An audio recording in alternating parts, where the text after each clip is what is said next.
नमस्कार दोस्तों, DD red के एक और रिएक्शन वीडियो में आप सभी का स्वागत है। मैं हूं आलू।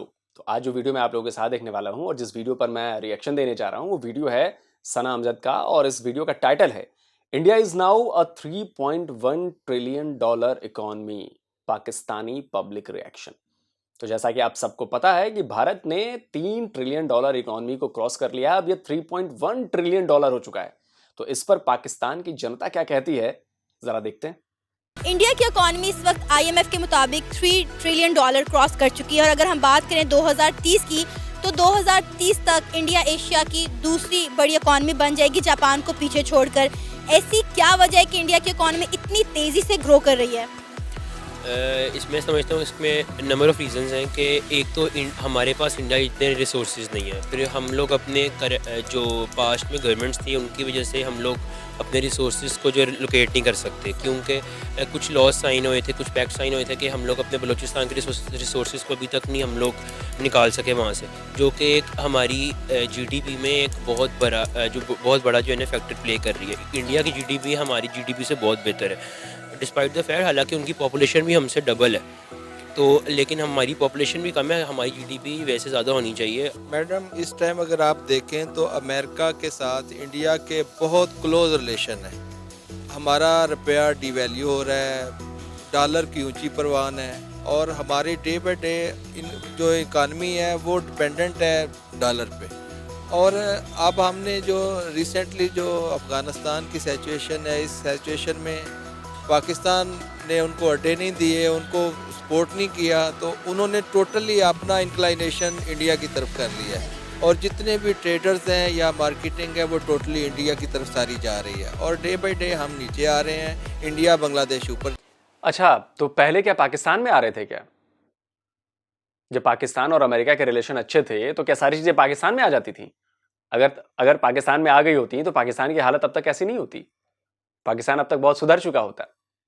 तो पहले भी पाकिस्तान में चीजें नहीं आती थी और अब भी नहीं आती हैं और आगे भी आना बहुत मुश्किल है अगर यही रवैया आप लोगों का रहा तो।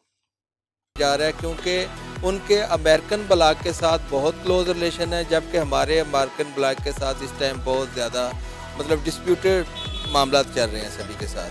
ये रीज़न है जिसकी वजह से हमारी इकानमी डे बाई डे बैठ रही है और उनकी इकानमी डे बाई डे उठ रही है, इंक्रीज़ हो रही है। उनके सारे मामला ट्रेडर्स ईच एंड एवरीवेयर और they people are taking benefit and we people are going day by day down. अगर हमारा लेदर देखें, लेदर की मार्केट को देखें, अगर फुटबॉल कोई भी आप चीज़ उठा के देख लें, वो सारा इंक्लाइनेशन इंडिया की तरफ है और हमारी इकानमी जिन चीज़ों पे बहुत बड़ी बड़ी मार्केट्स आप देख लें, फैक्ट्रीज देख लें, और वो नीचे बैठ रही हैं और इसी वजह से हमारी इकानमी डे बाई डे नीचे जा रही है। There are many reasons. उसमें एक ये भी है कि उनकी पॉपुलेशन बहुत ज़्यादा है, वहाँ पे कंज्यूमर प्राइस इंडेक्स बहुत ज़्यादा है, वहाँ पे लोगों के पास पैसा है, जो इस वजह से इंटरनेशनल मार्केट के जितनी इंटरनेशनल ब्रांड्स हैं वहाँ पर आते हैं क्योंकि वहाँ पे लोग अफोर्ड कर सकते हैं। उसके अलावा भी बहुत सारे रीजंस हैं। इन्वेस्टमेंट है, वहाँ पे लोड शेडिंग का इशू नहीं होगा। जब लोड शेडिंग का इशू नहीं होगा तो वहाँ पे फैक्ट्रीज चल रही हैं। एलएनजी का हमारे यहाँ पे इशू है, क्राइसिस हैं, तो इस तरह के बहुत सारे क्राइसिस हैं पाकिस्तान में। फिर उस क्राइसिस की रीजंस भी हैं, टेररिज्म से हम गुजरे हैं, तो उस वजह से हमारा यहाँ पे बहुत सारी जो इंडस्ट्री है वो हमारे यहाँ से शिफ्ट हो गई बांग्लादेश वगैरह में, तो मेन रीजन तो यही है। अच्छा, मुझे ये बताएं कि आपके नज़दीक ऐसी क्या वजह है कि इंडिया की इकॉनमी दिन ब दिन बड़ी तेज़ी से ग्रो कर रही है?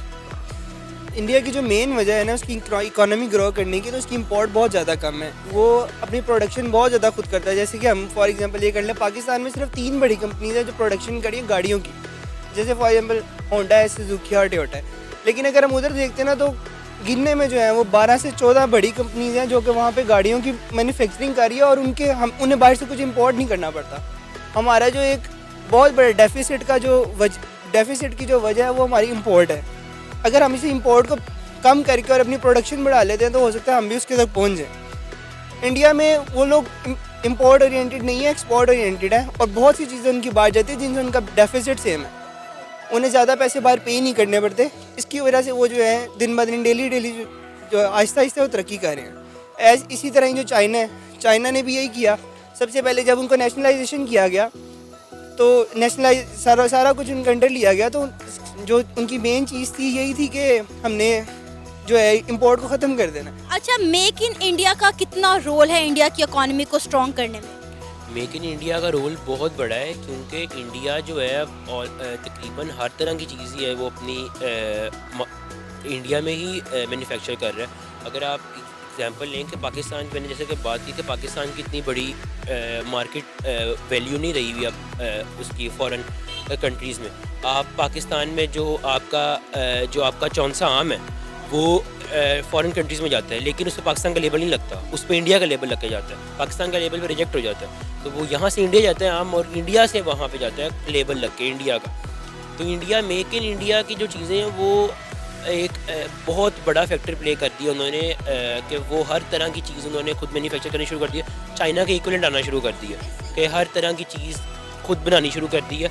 अभी भी हम लोग देख लें, हमारी पाकिस्तान में गाड़ियाँ जो हैं वो बहुत कम है, जो हम लोग ज़्यादातर वो गाड़ियाँ हम लोग इंपोर्ट कराते हैं बाहर से, यहाँ चाइना से आएंगी या जापान से आती हैं गाड़ियाँ। पाकिस्तान की मेक गाड़ियाँ बहुत कम है, जितनी इंडिया की मेक गाड़ियाँ या हमारी जनरेशन ही पीछे चलती हैं उनसे, वो हमसे 3-4 जनरेशन आगे चलती हैं। आजकल जो है ना टेक्नोलॉजी वार है, लोग टेक्नोलॉजी परचेज़ करते हैं, हम आइटम्स परचेज़ करते हैं, हम चीज़ों को परचेज़ करते हैं, वो टेक्नोलॉजी परचेज़ करते हैं। और मेड इन इंडिया प्रोडक्ट का बहुत बड़ा रोल है उनका, क्योंकि उनकी टेक्नोलॉजी अपनी है, हमारे पास टेक्नोलॉजी नहीं है, जिसकी वजह से हम नीचे हैं और वो ऊपर। बहुत ज़्यादा रोल है, क्योंकि मेजर रीज़न यही है कि आपका ट्रेड डेफिसिट जो होता है वो इनबैलेंस रहता है। अगर आप इंपोर्ट कर रहे होते हैं मेजॉरिटी चीज़, तो अगर आप मेड इन पाकिस्तान होगी तो एक तो चीज़ें सस्ती होती हैं, लोगों के लिए प्राइस आसान हो जाती है उसको बाई करना, और सेकंड ये है कि उसकी आपकी मतलब सिंपल यही है कि आपका जब तक पाकिस्तान में मेड इन नहीं होगा तो आप एक्सपोर्ट नहीं करेंगे, और एक्सपोर्ट नहीं करेंगे तो आपके इशू रहेगा, आप बाहर से चीज़ें इंपोर्ट वगैरह करते रहेंगे। आपको मेड इन इंडिया का कितना रोल नज़र आता है इंडिया की इकोनॉमी को बूस्ट करने में? बहुत ज़्यादा रोल है इकोनॉमी को बूस्ट करने में, और ये उनसे ये साबित होता है, यानी इस चीज़ का ये पता चलता है कि अगर आप उनकी कोई भी, हमारे यहाँ पे ना होंडा है, लेकिन वहाँ पे जिस कंपनी ने अपनी कोई इंडस्ट्री लगानी है वो उनका नाम साथ लगाएगी, जैसे हीरो होंडा, मारुति सुजुकी, इस तरह जो है देख लें उनका कितना है। लेकिन फिर भी जो लोग हैं वो वहाँ पे, जो कंपनीज हैं वो वहाँ पे प्रेफर करती हैं कि हम जाके अपनी इंडस्ट्री शुरू करें। तो यही इसी से पता चलता है कि उनकी जो प्रोडक्शन है वो कितनी, यानी उनकी जो अपनी सनत है वो कितनी अच्छी है। आपका जो कंट्री फॉल करता है आपकी इकॉनमी के ऊपर फॉल करता है, तो जब आपकी इकॉनमी बेहतर होगी, लोगों की फाइनेंशियल कंडीशन भी बेहतर होगी इसमें, तो इकॉनमी का बहुत बड़ा रोल है। जो मेजर रोल है वो इकॉनमी का ही है कंट्री की डेवलपमेंट में। तो इंडिया ने अपनी एक्सपोर्ट बेहतर की है, तो वो इसलिए इम्प्रूवमेंट आ रही है, वहाँ पे डेवलपमेंट हो रही है। तो इस वक्त आपको लगता है कि इंडिया चाइना को टक्कर दे रहा है? चाइना को अभी मुझे नहीं लगता कि अभी इतने रिसेंट ईयर्स में या अभी आने 1-2-3 सालों में टक्कर देगा। मतलब आगे 5-7 साल बाद, 10 साल बाद टक्कर दे सकता है, लेकिन क्योंकि चाइना के लॉज काफ़ी स्ट्रिक्ट हैं, उन्होंने अपनी पॉपुलेशन इस तरह कंट्रोल की है, उसको कोई भी नहीं कह सकता कि वो इस तरह कंट्रोल कर सकते हैं। उन्होंने अपने काफ़ी स्ट्रिक्ट लॉज रखे हुए हैं, उन्होंने अपने रिसोर्सेज जो हैं वो काफ़ी अच्छे यूज़ किए हैं। वो इस वक्त बहुत ज़्यादा डेवलप कंट्री बन गया और वो USA को टारगेट कर रहा है, तो इंडिया मेरा नहीं ख्याल अभी चाइना। देखिए, बात ये नहीं है, ये सवाल ही गलत है कि क्या हम चाइना को टक्कर देंगे। अरे क्यों टक्कर देनी है बॉस? चाइना अपना काम कर रहा है, हम अपना काम कर रहे हैं। चाइना को अपने देश को चलाना है, भारत को अपने देश को चलाना है, तो भाई भारत अपने हिसाब से कर रहा है, हमें क्यों टक्कर देनी है? भाई आप भी काम करो, हम भी काम करो, हम भी काम करेंगे, इसमें कोई टक्कर वाली चीज नहीं है। ये तो वर्ल्ड मार्केट है। अगर किसी को बाहर कोई चीज खरीदनी है, अगर उसे भारत से क्वालिटी अच्छी मिलती है और चीन से सस्ते में मिल जाती है, तो भारत का परचेज करेगा। अगर उसे चीन में क्वालिटी अच्छी मिलती है और चीन में उसे सस्ते रेट पर मिल जाता है, तो वो चीन से परचेज करेगा। As simple as that.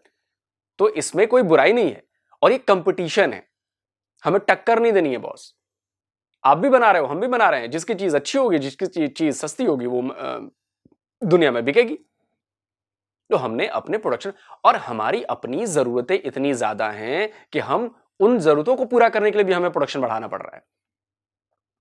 भाई 140 करोड़ लोगों की जरूरतों की चीजों के लिए, वो हर चीज, वो चाहे स्टील हो, वो चाहे बुक्स हो, वो चाहे गाड़ियां हो, वो चाहे मोटरसाइकिल्स हो, वो चाहे कुछ भी हो, घर का बर्तन हो, कुछ भी हो, व्हाटएवर, उन सब की जरूरत तो हमें भी है ना बॉस। तो 140 करोड़ की मार्केट तो हमारे पास ऑलरेडी है ही, हमारी अपनी मार्केट है। एफएमसीजी के बहुत सारे प्रोडक्ट्स हमारे यहाँ बनते हैं, बहुत सारी बड़ी बड़ी कंपनियां हैं। आप अदानी ले लो, अंबानी ले लो, आप बिरला ले लो, आप टाटा ले लो, यार ये तो पूरी दुनिया में फैल चुके हैं बॉस। इनकी एक के बराबर की कंपनी आप क्या नहीं है। ये तो मैंने टॉप कंपनीज बता दी, वैसे हमारे यहां लाखों कंपनीज हैं जिनके बराबर आपकी एक कंपनी नहीं है। और ये एक दिन में नहीं होता है, ये एक पॉलिसी से नहीं होती हैं चीजें, लगातार चीजें बदलती हैं। भाई चाइना ने भी तो जीरो से शुरू किया होगा ना, तो हमने भी जीरो से शुरू किया है, हम भी पहुंच रहे हैं, चीजें अच्छी तरह से कर रहे हैं, लेकिन आप तो जीरो से होकर माइनस में जाने लगे हो। फर्क ये है के साथ आते हैं, वो टारगेट यूएसए को करे, क्योंकि यूएसए को बहुत बड़ा खतरा है कि आपके स्टॉक मार्केट में, इंटरनेशनल मार्केट में डॉलर ना गिर जाए चाइना की करेंसी के ऊपर। जो येन है, चाइनीज़ करेंसी येन है, तो वो उसको ना रिकॉर्ड तोड़। मैडम इतनी जल्दी तो चाइना अपनी जो है ना वो स्पेस नहीं देगा इंडिया को, लेकिन it will take some time. लेकिन इंडिया का ये हमारे लिए एक बहुत बड़ा फोबिया और थ्रेट है कि हमें भी अपना मार्केट से, इंटरनेशनल मार्केट से बिजनेस ग्रैब करना चाहिए जिस तरह इंडिया ग्रैब कर रहा है। हमें भी अच्छे रिलेशन डेवलप करने चाहिए अमेरिकन ब्लॉक के साथ, यूरोपियन ब्लॉक के साथ, या मतलब कि अगर आप कॉन्टिनेंटल एशिया को देखें तो बांग्लादेश की इकानमी उठ रही है, इंडिया की इकानमी हमसे बहुत बेहतर हो रही है। यही रिलेशन है कि उनके पास टेक्नोलॉजी है, हमारे पास टेक्नोलॉजी नहीं है। आपको क्या लगता है कि अगले कितने सालों में इंडिया चाइना को टक्कर देने वाला है? क्योंकि टक्कर तो अभी भी दे रहा है। इंडिया ने मैन्युफैक्चरिंग जो है अपनी शुरू कर दी है, चाइना के बहुत सारे प्रोडक्ट्स जो हैं वो बायकॉट कर दिए हैं। क्या लगता है कि कितने अरसे में इंडिया चाइना को रिप्लेस कर लेगा? देखिए इसकी जो डिपेंडेंट है ना वो ये होता है कि जैसे बाहर से कोई कंपनी आएगी ना, अगर आपके यहाँ पे लोगों को सस्ते में काम मिल जाता है तो वो यहाँ पे प्रेफर करेंगी कि हम यहाँ पे इंडस्ट्री शुरू करें। इंडिया खुद इटसेल्फ जो है ना बाहर के लोगों के लिए बहुत ज़्यादा इकोनॉमिकल है कि वो यहाँ पे आके अपनी इंडस्ट्री शुरू करें। जैसे कि फॉर एग्जांपल इंडिया में देखें तो यहाँ इंडिया के अंदर ना लोग बाहर से आउटसोर्स करते हैं अपने कॉल सेंटर्स को, यानी कि यहाँ पे लोगों की जो वेज है ना वो इकोनॉमिकल है बनिस्बत जो दूसरे ममालिक हैं उनसे, तो लोग प्रेफर करेंगे कि इंडिया में आए करें। अब चाइना है उसकी भी बहुत वेज रेट कम है, ये है कि टक्कर देगा और बहुत जल्द उसके साथ पहुंच सकता है। पाकिस्तान की आवाम का कहना है कि अगर हुकूमत इंपोर्ट से ज़्यादा एक्सपोर्ट पर ध्यान दे तो उम्मीद है कि पाकिस्तान की इकॉनमी भी बेहतर हो सकती है। आपकी इस बारे में क्या राय है, आप बता सकते हैं हमें नीचे दिए गए कमेंट सेक्शन में। इसी के साथ मुझे इजाज़त दें, पर जाने से पहले हमारे चैनल को सब्सक्राइब करें, वीडियो को लाइक करें और शेयर करें। अल्लाह हाफ़िज़। देखिए वीडियो हो गया है ख़त्म और इसमें 2-3 बातें मैं करना चाहूँगा। एक भाई साहब कह रहे थे कि भाई अमेरिकन ब्लॉक से हम दूर हो गए हैं इसलिए पाकिस्तान को प्रॉब्लम हो रही है।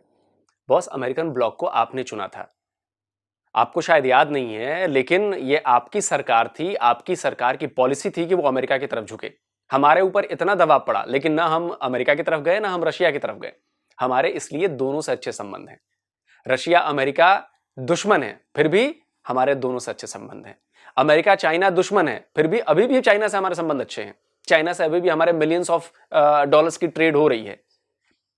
विवाद अपनी जगह पे है, बिजनेस अपनी जगह पे है। भाई अगर ऐसी चीजें हैं और हमने चाइनीज चीजों का बॉयकॉट इसलिए किया क्योंकि जिन चीजों का बॉयकॉट किया है ना उन चीजों को बनाने की क्षमताएं हमारे यहां भी बहुत जबरदस्त हैं।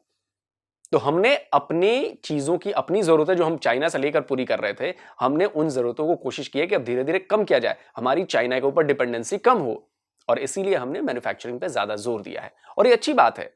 किसी भी देश को डेवलप होने के लिए बहुत जरूरी है कि वो चीजों को खुद बनाए। खुद बनाएगा तो अपनी जरूरतें पूरी करेगा, उसको अपनी ही बनाई हुई चीज से सस्ती चीज मिलेगी।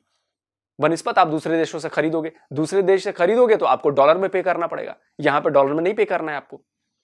ये बहुत बड़ा फर्क है और ये छोटी छोटी चीजें होती हैं जो ओवरऑल मिलके आपके देश की इकोनॉमी पे बहुत ज्यादा असर डालती हैं। और भारत भी यही कर रहा है। भारत अपने आप को सुधार रहा है, अपने आप को स्वावलंबी बना रहा है, अपने आप को आत्मनिर्भर बना रहा है, और आने वाले 15-20 सालों में और ज्यादा आत्मनिर्भरता हमारी बढ़ जाएगी। हमें किसी भी देश की तरफ देखना नहीं पड़ेगा, देश अब हमारी तरफ देख रहे हैं। पाकिस्तान को पता है कि नहीं है, पाकिस्तान के बैंकिंग के जो सॉफ्टवेयर हैं वो भारतीय सॉफ्टवेयर हैं, वो भारतीय सॉफ्टवेयर पर काम करते हैं। हमारा आईटी सपोर्ट उन्हें करता है। दुनिया भर में आईटी हम 150-200 बिलियन डॉलर की आईटी हमने बेची है, एक्सपोर्ट की है। आप इस बात को समझिए। डिफेंस में हमने बहुत बढ़िया से एक्सपोर्ट कर रहे हैं, टेक्सटाइल में हम एक्सपोर्ट कर रहे हैं, डायमंड्स में और जूल्स में हमसे ज्यादा बेहतर चीजें एक्सपोर्ट कोई नहीं करता। तो ये सब रातों रात नहीं हुआ है, ये सब के पीछे 75 साल की सोच, यहां के भारतवासियों की मेहनत, खून पसीने की मेहनत है। आज अगर जगुआर और लैंड रोवर इंडिया के पास है तो ये भी भारतीय की मेहनत है। आज अगर आर्सेलर स्टील लक्ष्मी मित्तल के पास है तो ये भारतीय की मेहनत है। आज अगर दुनिया में सारी बड़ी टेक कंपनियों पर भारतीय बैठे हुए हैं तो ये भारत के लोगों की अचीवमेंट है, जो उन्होंने इतने सालों से मेहनत की है। तो हमने जो चुना वो विकास का रास्ता चुना, आपने जो चुना है रास्ता वो पता नहीं किधर का चुना है, हमें नहीं पता। और लेकिन उस रास्ते पर जो आप चल रहे हो उसका असर ठीक दिख नहीं रहा है। तो जरूरत वक्त आ गया है कि आप अपने रास्ते को बदल दीजिए। पिछले 75 सालों से आपने जो रास्ता चुना वो खराब रास्ता था, वो गलत रास्ता था। उस रास्ते को बदलिए और अपने आप को सोचिए कि आप कहां गलत कर रहे हो। तो जल्दी हाजिर होता हूं एक और नए वीडियो के साथ। नमस्कार, जय हिंद।